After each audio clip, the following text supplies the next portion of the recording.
ଆଜି ଯେହେତୁ ଦଶହରା ତ ମାଆଙ୍କ ସ୍ୱାଗତ ନିମନ୍ତେ କିଛି ପୌରାଣିକ କାର୍ଯ୍ୟକ୍ରମର ବ୍ୟବସ୍ଥା ରହିଛି, ଯେପରିକି ଆଖଡ଼ା, ଶଙ୍ଖ ମହୁରୀ। ଏପଟେ ଆମେ ଶାଶୁ ବୋହୂ 3 ଜଣ ମାଆଙ୍କୁ ଭୋଗ ବଢ଼ାଇବା ପାଇଁ ଜଗି ବସିଛୁ। ମାଆଙ୍କର ଏହି ସୁନ୍ଦର ରୂପକୁ ଦେଖି ଦେହ ଶୀତେଇ ଯାଉଛି ଓ ଆଖିରେ ଲୁହ ମଧ୍ୟ ଝରିଯାଉଛି। ଏମିତି ଭାବରେ ମାଆ ସମସ୍ତଙ୍କ ଦ୍ୱାରରେ ରହି ରହି ଭୋଗ ଖାଇ ଖାଇ ଚାଲିଛନ୍ତି। ଏପଟେ ଶଙ୍ଖ ମହୁରୀ ମଧ୍ୟ ବାଜିଛି, ଧୁମଧଡ଼କା ମଧ୍ୟ ଚାଲିଛି।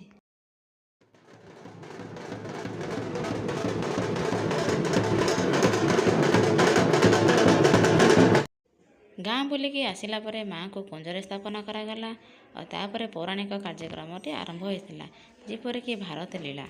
ନାଚ ଗୀତ ତ ଲାଗି ରହିଥିଲା। ସମୟ ବି ବଢ଼ି ବଢ଼ି ଯାଉଥିଲା, ତ ରାତି 4ଟାରୁ ମାଆଙ୍କୁ ଗାଧୋଇବା ପାଇଁ ନେଇଯାଇଥିଲେ ଋଷିକୂଲ୍ୟା ମୁହାଣକୁ। ଆମେ ବି ପଛେ ପଛେ ଯାଇ ବିଦାୟ ଦେଇଥିଲୁ ମାଆଙ୍କୁ। ପୁଣି ସକାଳ ହେଲା ପରେ ମାଆ ଆସିଥିଲେ ଗାଁକୁ ଓ ଗାଁର ଭଲ ମନ୍ଦ କଥା କହିଦେଇକି ମାଆ ଫେରି ଯାଇଥିଲେ ତାଙ୍କ ମନ୍ଦିରକୁ। ଗଲାବେଳେ ଆମେ ତାଙ୍କୁ ଡଙ୍ଗାରେ ବିଦାୟ ଦେଇଥିଲୁ।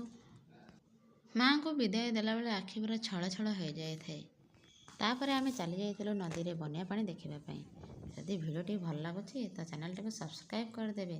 ପରବର୍ତ୍ତୀ ଭିଡ଼ିଓ ଦେଖାହେବା ଯାତ୍ରା ପାର୍ଟିରେ।